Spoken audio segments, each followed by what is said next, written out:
I said salute to the untouchable True School Sports Empire, That's taking right, the over untouchable. not only the South Florida boxing scene, but the worldwide boxing scene. Well, it's personal between me and you, and I'm going to do you some serious harm, you big stiff idiot. The untouchable True School Sports Empire proudly presents something the boxing game's been missing. Hey, what's going on? It's your boy BT, and I came here to talk some boxing with the thousands of True School Sports subscribers. Now, this is the official post-fight review. This is actually going to be a two. I'm making this video about two fights because there was so much nonsense that went on in boxing today that I actually feel like both of these controversial fights, because that's how I view them. I view them as both as controversial fights, deserve to be talked about. Now, we'll start with the first one, the main one.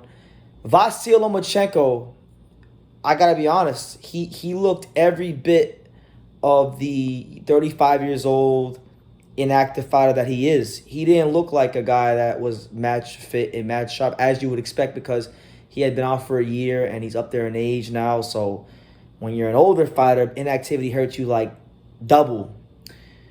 And Top Rank, they went ahead and they matched him up with a guy in Jamaine Ortiz, who I like Jamaine Ortiz. I've been following Jamaine Ortiz for almost 3 years now. Ever since I first seen him fight on the Mike Tyson, Roy Jones Jr. undercard when he fought the fighter Suleiman Sagawa in a really interesting fight. And I followed him since then. I've watched the fights with Joseph Adorno and Nahir Albright and Jamel Herring and all these kind of fights. So he's a good fighter, but if you're supposed to be an elite, pound for pound, creme de la creme, top shelf fighter like Lomachenko, you know, you even with the inactivity, you're looking for a case in separation and showing your level. They say class tells over time boxing, and I really don't think the class was shown from Lomachenko in this fight. It was a nip and tuck fight. And what makes it worse from the Lomachenko side of things is that you fought a guy who, for all intents and purposes, coming into the fight was viewed to be a prospect or fringe contender. A guy that had never competed in a 12-round fight. A guy that had only boxed 87 rounds in the professional ranks. Now, this isn't to downplay or discredit the abilities and skills of Jamaine Ortiz. I'm only highlighting the gap in experience between him and Lomachenko. Lomachenko, a guy who had almost 400 amateur fights and more rounds in the pro ranks and these kind of things. And it was a close fight, and I know the word robbery likes to be thrown around in boxing. So maybe I won't use the word robbery because I'm a bit emotional right now. But what I will say, this fight with Lomachenko and Jamaine Ortiz, it was politics as usual. In my estimation and from my scoring, I thought Jamaine Ortiz won this fight. I scored at 115-113 in favor of Jamaine Ortiz. I thought he got off to a great start. I thought, you know, in the middle rounds and even some of the earlier rounds where Lomachenko would have his success, and he looked like he was turning the fight around, I felt like Jamaine Ortiz handled the moments pretty well.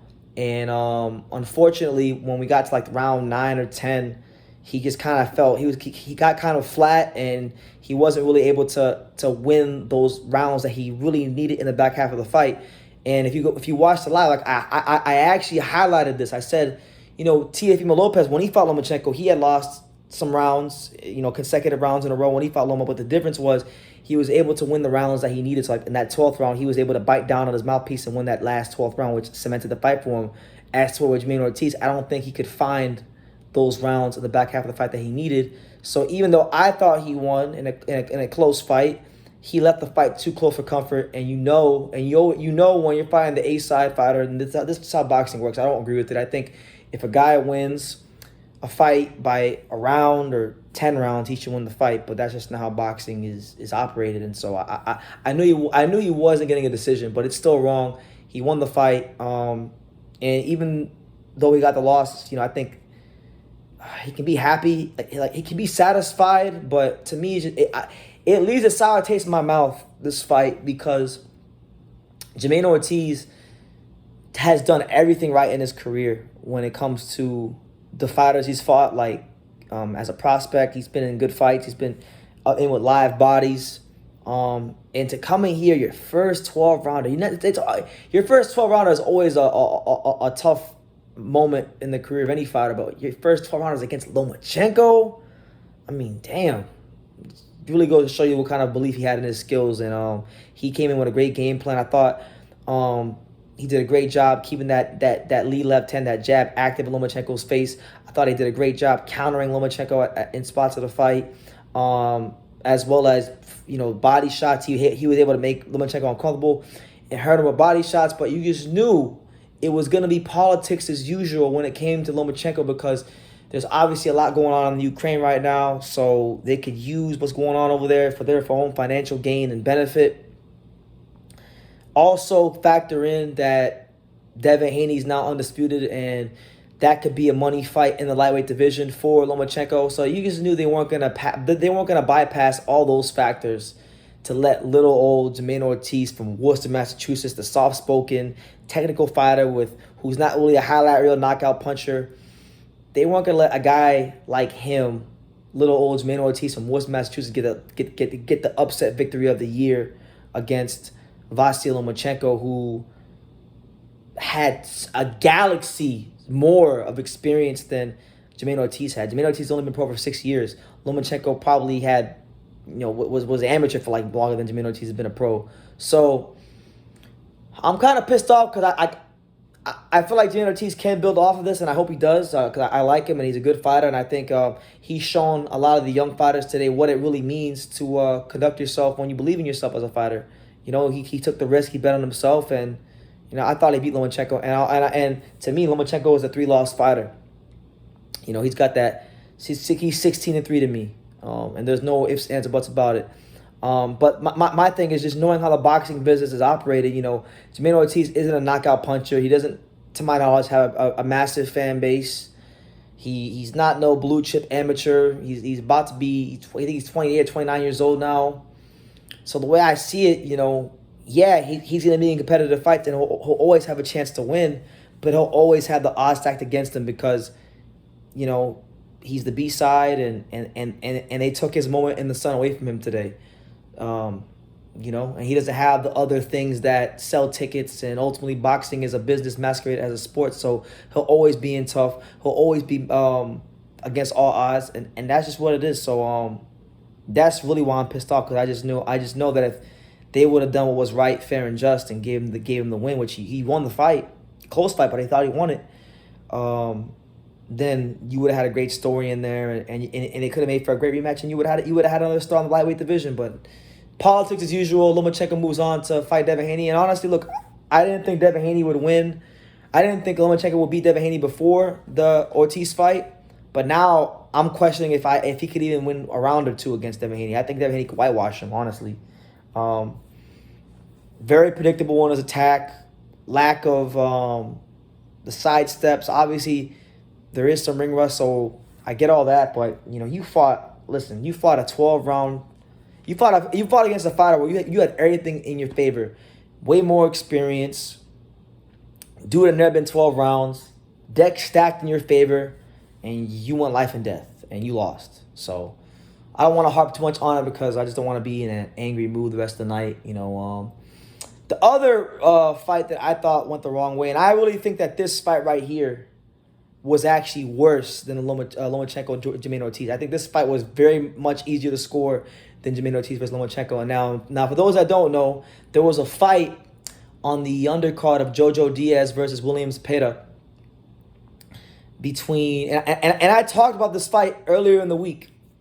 It was a fight between two Mexican-American fighters. You had Hector Valdez, who was the A-side in this case, pressure fighter from Golden Boy. Seen him fight a couple times, wasn't really the most impressed. And he was taking on a fighter that most people may not know about, but I knew who he was because I had been privy to seeing him spar countless rounds with Angelo Leo. And that was Max Ornelas.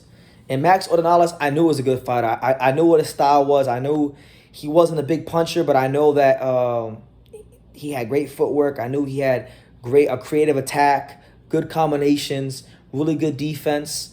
And, man, he put on a boxing clinic on Hector Valdez. Hector Valdez had no jab, no creativity, no footwork, couldn't hurt. He really didn't do much so far as hurting Max Ornelas and to stop him from doing what he wanted to do when he wanted to do it. And ultimately, Max Ornelas, as the B-side, who risked everything as the B-side, risked his undefeated record as the B-side, he went in there against the undefeated A-side prospect, the house fighter, in a 10-rounder, and at minimum won 7 rounds. At minimum, it was a great performance for him, and it's unfortunate that he got robbed. And they couldn't even give the kid a draw. They put a loss in that kid's record. He didn't deserve all that. Max Ornelas did not deserve all that, and it pissed me off because he's a fighter that's done everything right in his career. He's fought who they put in front of him. He's been in there with some of the top fighters in the world in sparring. And I've seen what he could do, and he showed the world tonight what he could do. What I saw in those sparring sessions with Angelo Leo, some of what he can do in those sparring sessions, I saw it on full display tonight against Hector Valdez, and Golden Boy robbed Max Ornelas for Hector Valdez. Now, I'm not trying to be disrespectful, so if Hector Valdez or anybody in the team sees this video, I'm not being disrespectful, but I'm just calling it as I see it. Hector Valdez is a solid, competent professional fighter, but he's nothing special. He's nothing special. There's nothing particularly great that stands out about him as a boxer. He just works really hard, and he's tough and he's strong. And I just don't understand why you rob Max Ornelas, who clearly won the fight, for him. You know, I can understand why Lomachenko got a good decision, but Hector Valdez getting a good decision, I just don't get it. So that's really the one that kind of, just as much as Jamaine Ortiz, it's like the sour taste in my mouth. And the sad part about all this is like Max Ornelas gets robbed, and like he's another one. He's not really a talkative dude. To my knowledge, he doesn't have a big fan base. Doesn't punch really hard. So now that he's got a loss, now he's just going to be used as the B-side fighter by the boxing industry. And I know how the game works, and it just pisses me off because both Jamaine and Max Ornelas should have had their moment in the sun against the A-side fighters.